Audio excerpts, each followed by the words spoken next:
Bapa, Putra, dan Roh Kudus. Amin. Allah yang penuh kasih, Engkau menunjukkan jalan, satu-satunya jalan berjumpa dengan Engkau. Tapi jalan itu menuju ke puncak gunung. Jalan itu adalah jalan doa. Bantu kami ya Bapa, supaya kami tekun menapaki jalan ke puncak itu. Dengan melepaskan segala pikiran, perasaan, problem.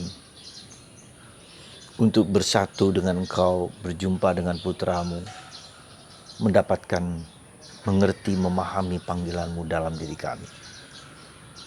Terpujilah nama-Mu kini dan sepanjang segala masa. Amin. Saudaraku terkasih dalam Kristus,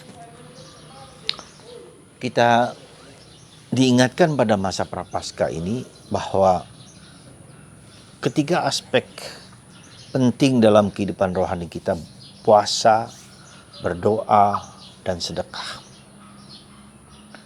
Hari ini Yesus mengajak kita seperti Petrus, Yakobus, dan Yohanes naik ke puncak gunung. Dan sungguh-sungguh Yesus mengajak mereka ke puncak gunung untuk berdoa. Dan untuk bisa naik ke puncak gunung berarti harus berjalan menapaki susah, derita, sakit, ya. Dan menanggalkan segala yang kita pikirkan dan kita renungkan, bahkan menanggalkan materi-materi yang kita nikmati, yang kita sukai, kita harus lepaskan.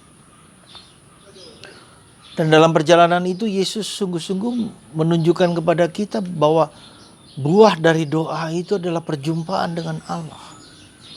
Merasakan keagungan, kemuliaan Allah yang berselimutkan keindahan seperti pakaian putih berkilau-kilauan. Ya.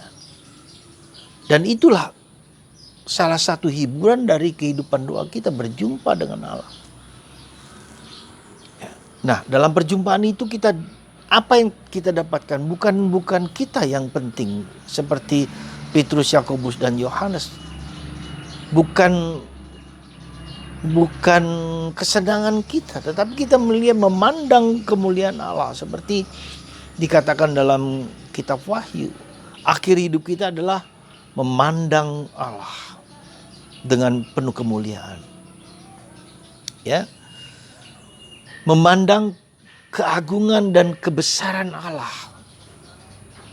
Nah, Petrus, Yakobus, dan Yohanes diajak memandang kemuliaan Kristus dengan wajah yang berubah rupa, dengan pakaian berkilau-kilauan, begitu indah dan tak terlukiskan.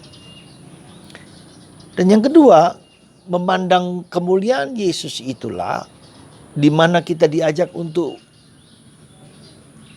merasakan misteri keagungan itu dengan mendengarkan suara Tuhan.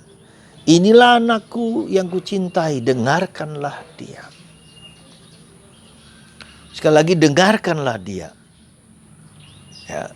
Nah, ini juga satu bagian di mana kita harus sadar bahwa kita dalam berdoa itu bukan untuk mencari kehebatan, kemuliaan, kejayaan, kekuasaan, keperkasaan kita.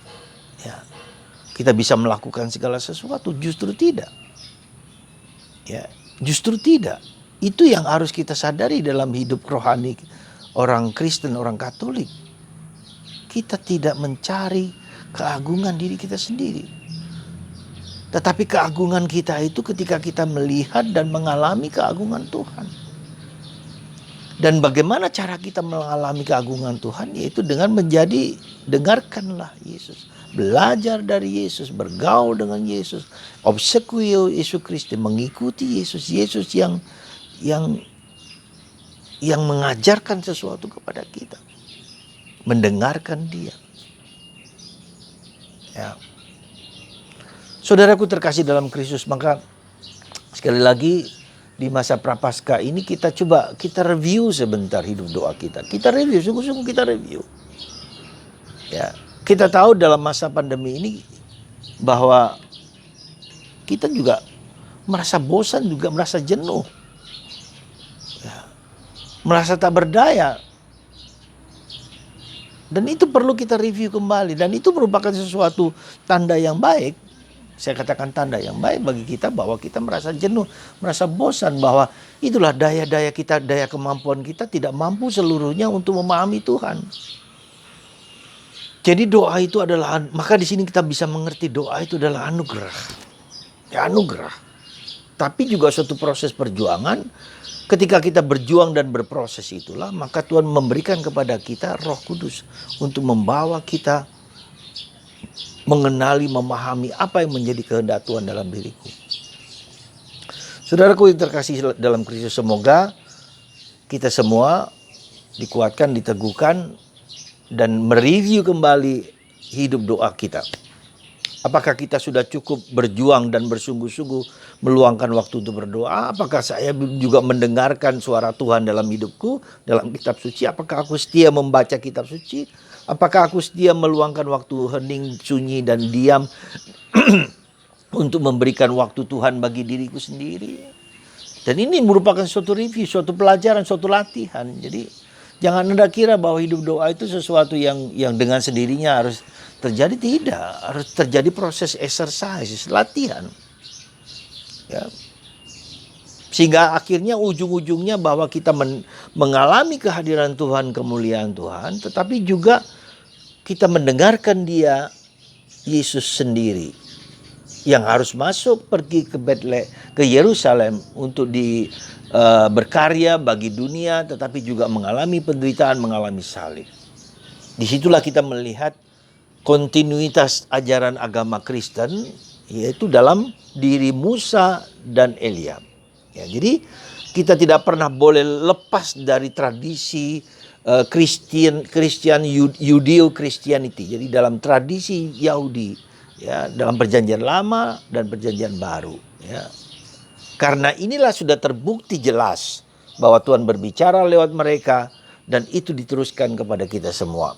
Jadi kalau kita jangan mudah tergoda, terpancing dengan mungkin spiritualitas, suatu godaan-godaan baru di zaman ini yang seringkali nampaknya begitu esoteris, begitu mengagumkan, indah dan mendekat kita pada Tuhan. Tetapi tidak selalu itu menyelamatkan kita. Ya, sekali lagi, kuasa kegelapan pun bisa meniru Yesus. Meniru wajah Yesus, dia sebagai Lucifer, sebagai dari cahaya, ya, bisa. Hanya tidak bisa meniru Yesus yang tersalibkan. Nah, itulah. Maka saudaraku terkasih dalam Kristus, mari terus berjuang untuk berdoa. Mari terus berjuang untuk melepaskan ego kita ketika kita mendaki gunung Tuhan. Itu kita melepaskan segala keinginan, segala pikiran, segala perasaan. Bahkan keinginan yang terindah sekalipun. Ya. Maka ketika banyak orang mengatakan, "Oh, saya sudah berdoa rosario, berdoa novena, pergi ke sana kemari," itu kan keinginanku, ya. Aku mau mencapai itu, meskipun itu Tuhan mendengarkan itu. Tapi itu belum cukup, kita harus melepaskan mungkin pikiran-pikiran kita yang indah sekalipun. Karena itu mungkin bukan Tuhan menghendaki itu demikian bagiku. Disitulah sulitnya hidup doa. Jadi bukan lagi aku yang menguasai Tuhan, tapi Tuhan yang menguasai aku.